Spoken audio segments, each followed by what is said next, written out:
প্রত্যেক স্থাপনার নাম পরিবর্তন করতে হবে। ইতিমধ্যে শিক্ষার্থীরা মতামত দিয়েছে। শেখ মুজিব হলের নামের প্রস্তাবনা শিক্ষার্থীদের পক্ষ থেকে এসেছে। আমাদের জুলাইয়ের সহযোদ্ধা, আধিপত্যবাদের বিরুদ্ধে, আগ্রাসনের বিরুদ্ধে যিনি সবসময় সংগ্রাম জারি রেখেছেন, বাংলাদেশের ইনসাফের পক্ষে যিনি সবসময় কথা বলেছেন, আমাদের সকলের প্রিয় শহীদ ওসমান হাদি, এই নাম প্রস্তাবনা এসেছে এবং শিক্ষার্থীরা, অধিকাংশ শিক্ষার্থীরা এই নামের পক্ষে প্রস্তাবনা দিয়েছে এবং এই নামের প্রস্তাবনা এবং শিক্ষার্থীদের স্বাক্ষর সহ আজকে আমরা বিশ্ববিদ্যালয় প্রশাসনের কাছে জমা দিব। এরপর হচ্ছে ফজিলতুল্লাহ মুজিব হল। সেই মুজিব হলের নাম প্রস্তাবনা শিক্ষার্থীদের পক্ষ থেকে এসেছে বীর প্রতীক ক্যাপ্টেন সিতারা বেগম হল এবং এই নাম আমরা বিশ্ববিদ্যালয় প্রশাসনের কাছে জমা দেব। এর বাইরে আরো 3টে স্থাপনা আছে ফেসিবাদের আইকনদের নামে, Sheikh Russel tower, Bangabandhu tower, Sultana Kamal hostel. এই 3টি স্থাপনার নাম পরিবর্তনের জন্য আজকে আমরা আমাদের স্মারকলিপি বিশ্ববিদ্যালয় প্রশাসনের কাছে জমা দিব।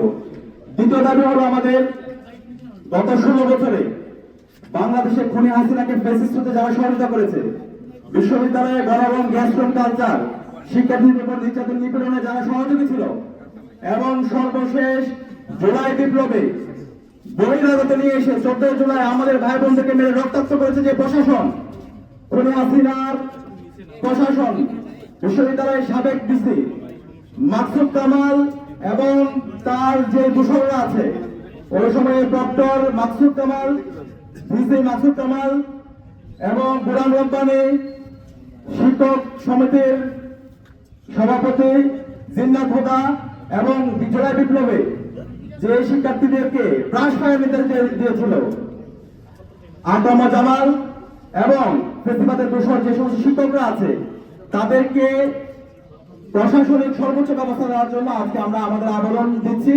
এবং এই জুলাই বিপ্লবে আমাদের 2000 ভাই বোনকে শহীদ করা হয়েছে, 40,000 আমাদের ভাই বোনকে গাজী করা হয়েছে। সর্বশেষ মুহূর্তে এই রেজিস্টার বিল্ডিং এ 3 আগস্ট খুনি হাসিনা এবং তার দোষররা এই রেজিস্টার বিল্ডিং এ খুনি হাসিনার পক্ষে মিছিল করেছিল। এই সকল ফেসিবাদের দোষরদের বিরুদ্ধে ব্যবস্থা নেওয়ার জন্য আজকে আমরা আমাদের স্মারকলিপি দিব এবং আমাদের বিশ্ববিদ্যালয় প্রশাসনের কাছে আমরা এই ফেসিবাদের দোষরদের তালিকা বিশ্ববিদ্যালয়ে প্রশাসনের কাছে আমরা দেব। আমাদের অবস্থান পরিষ্কার, এই স্বাধীন বাংলাদেশে ফেসিবাদের দোষরদের কোনো ঠিকানা হবে না। আজকে বিপ্লব পরবর্তী 16 মাস হয়ে গেছে, বিশ্ববিদ্যালয় প্রশাসন এই ফেসিবাদের আইকনদের নামে যে নামগুলো আছে সেগুলো এখনো পরিবর্তন করে নাই। একই সাথে ফেসিবাদের দোষররা এখন পর্যন্ত রেজিস্টার বিল্ডিং এ বসে বিভিন্ন ধরনের ষড়যন্ত্র এবং চক্রান্ত করছে। আমরা আর কোনো ছাড় দিব না। আমরা ইতিমধ্যে আমাদের ভাই শহীদ ওসমান হাদিকে হারিয়েছি। এই ফেসিবাদের দোষররাই এই বিশ্ববিদ্যালয়ে বসে বিভিন্ন ধরনের ষড়যন্ত্র এবং চক্রান্ত করছে, রাষ্ট্রকে অস্থিতিশীল করার ষড়যন্ত্র এবং চক্রান্ত করছে, জুলাই বিপ্লবীদেরকে হত্যাযজ্ঞ করছে। তাদেরকে আর কোনো ছাড় দেওয়া হবে না। সুতরাং আমরা আজকে বিশ্ববিদ্যালয় প্রশাসনের কাছে